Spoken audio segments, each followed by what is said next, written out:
Mesdames, Messieurs, mes chers compatriotes, alors que je suis à l'étranger, de nombreux Sénégalais, de nombreuses Sénégalaises, de toutes conditions, de toutes opinions et de toutes convictions, m'ont fait parvenir des messages pressants. Ils me demandent de rentrer au pays pour l'aider à sortir de la crise profonde dans laquelle il est plongé aujourd'hui. Soyons clairs, Macky Sall a créé de graves dangers de déstabilisation du Sénégal dans la violence. Rappelez-vous ce qui s'est passé en Côte d'Ivoire avec plus de 3000 morts, au Burundi avec plus de 2000 morts, en Guinée avec 150 morts, au Togo avec entre 400 et 500 morts, au Kenya, au Nigeria et en RDC. S'imaginer que ce qui est arrivé ailleurs ne peut pas arriver au Sénégal possède d'une touchante naïveté. Je voudrais rappeler que le Sénégal est un peuple pacifique, mais il peut être violent, très violent. Cela, les présidents Senghor et Diouf le savaient,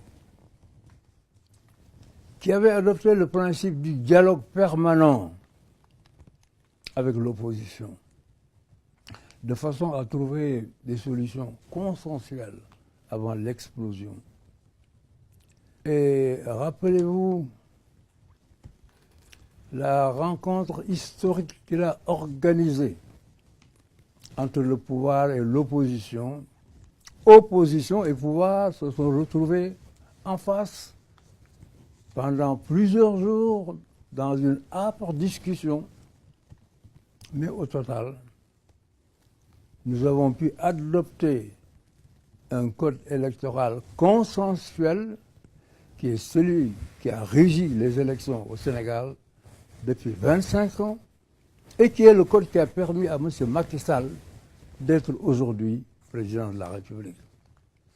Il est vrai aussi que le Parti démocratique sénégalais a contribué à l'élargissement des espaces de liberté et de renforcement de notre démocratie. Ce combat pour les libertés et la démocratie, je l'ai mené avec l'opposition de l'époque et aussi avec la participation de leaders déterminés et engagés à l'image de Amath Dansokho, Abdoulaye Bathily, Landing Savané et certains autres. Mes chers compatriotes, l'élection programmée par M. Macky Sall est déjà verrouillée depuis l'élimination par Macky Sall des deux candidats qui pouvaient lui porter ombrage, à savoir Karim Wade et Khalifa Sall. Certains qui sont très avertis ou des personnes de son entourage affirment qu'il a déjà choisi d'être élu à 55% ou à 60% et au premier tour. Alors, dans cette direction, il élimine les deux candidats qui lui portaient ombrage, les deux candidats les plus sérieux qui auraient pu assurer l'alternance, c'est-à-dire le battre. Il les met en prison purement et simplement sous des prétextes fallacieux. Depuis 7 ans, le pouvoir est concentré entre les mains d'un petit nombre de personnes autour du candidat sortant. Les libertés sont bafouées, à commencer par la liberté de manifestation et la liberté de réunion. Macky Sall a pris le chemin contraire Il gouvernait seul, avec ses parents et ses affidés, avec une gloutonnerie financière sans précédent dans l'histoire du Sénégal. Les parents sont placés au poste de ce que les Sénégalais appellent les mangeoires. J'avais créé une caisse de dépôt et consignation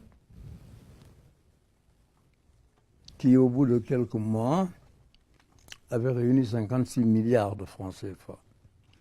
Dès mon départ, Macky Sall y a placé son frère utérin et au moment où je vous parle, cette caisse serait devenue déficitaire.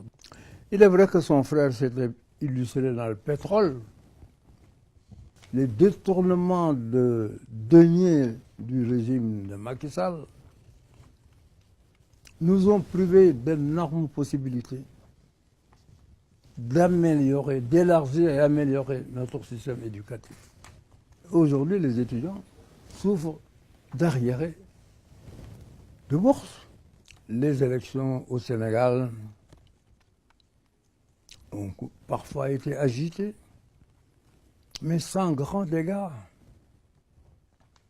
Et cela, nous le devons non pas parce que notre peuple a des vertus particulières, mais parce que les présidents précédents avaient un sens de la démocratie. Macky Sall a tourné le dos à tous ces principes. Et il commence par réformer le code électoral pour en faire son code, sans concertation avec l'opposition. Et il introduit dans le code électoral des modifications dans les 6 mois qui précèdent le scrutin, alors que c'est interdit par la CEDEAO. Macky Sall a remanié profondément la magistrature de façon à avoir des juges à sa dévotion, ce qu'on appelle chez nous les juges couchés, qui mettent en œuvre sans état d'âme une justice instrumentalisée et verrouillée. Il institue un système de parrainage pour éliminer les candidats et il l'a annoncé pour arriver seulement à 5 candidats qu'il choisit. D'après la loi Macky Sall, chaque candidat doit produire le parrainage de 0,8% à 1% des inscrits, c'est-à-dire en moyenne 66 840 parrains pour que sa candidature soit recevable. Un tel parrainage n'existe nulle part. Nous avons décidé de nous opposer à la tenue d'une élection qui est entièrement fabriquée dans le seul but de réélire le candidat sortant, en l'espèce, M. Macky Sall. M. Macky Sall a prouvé son mépris des règles élémentaires de la démocratie, son mépris du peuple sénégalais. Je le dis nettement.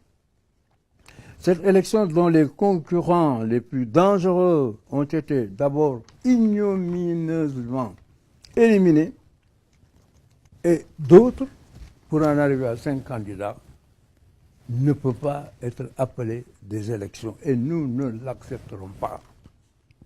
Nos concitoyens doivent le proclamer haut et fort et manifester leur réprobation de cette élection qui n'est qu'un instrument de confiscation du pouvoir. Il est encore temps pour Macky Sall d'ouvrir les yeux et de discuter avec l'opposition pour une élection présidentielle soumise à des règles et pratiques qui ne rejettent pas le Sénégal au banc des nations, ce qui serait une honte pour notre pays. Alors c'est pourquoi mon parti a proposé à ses alliés de l'opposition, du front de l'opposition, la mise en place immédiate d'une commission nationale de transition démocratique pour revoir le code électoral et l'expurger de tous les ajouts de Macky Sall, remettre les cartes dont 1 500 000 sont retenues par le ministre de l'Intérieur pour empêcher surtout les jeunes de voter, pour préparer les textes de loi avant leur examen par l'Assemblée nationale. Macky Sall doit avoir le courage de prendre conscience de son aveuglement et surmonter son entêtement. Il est encore temps pour lui de se ressaisir. S'il s'y refuse, il endossera devant notre peuple et devant l'histoire une écrasante responsabilité. Responsabilité dont il ne pourra jamais se débarrasser. Celle d'avoir torpillé la poursuite de la marche du Sénégal vers la démocratie véritable, d'avoir anéanti l'exigence de démocratie, l'exigence de liberté acquise de haute lutte par notre peuple. Je voudrais maintenant en arriver à la conclusion de mon propos. Sur la base des principes que voilà, nous sommes en train de travailler sur un programme d'action qui se déroulera en 3 phases. D'ici le 23 février, action dans la journée du 24 février, action au-delà du 24 février, c'est-à-dire la proclamation des résultats. Ce programme d'action sera discuté entre les partis du Front et les autres partis qui nous rejoindront. Je précise que son objectif, c'est de faire en sorte qu'il n'y ait pas de scrutin fondé sur de tels principes de violation des règles les plus élémentaires de la démocratie.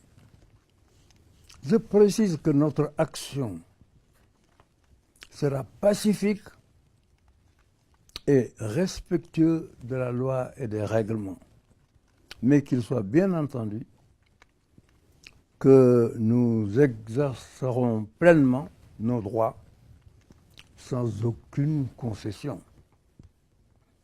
Si Macky Sall prend des dispositions pour une élection normale, le Sénégal pourra s'offrir des élections et que le vainqueur gagne. Sous cette réserve, l'opposition est prête à définir avec Macky Sall une carte électorale qui n'est pas celle qu'il veut nous imposer, et si cela est nécessaire, qu'il renvoie les élections et nous pourrons discuter avec lui.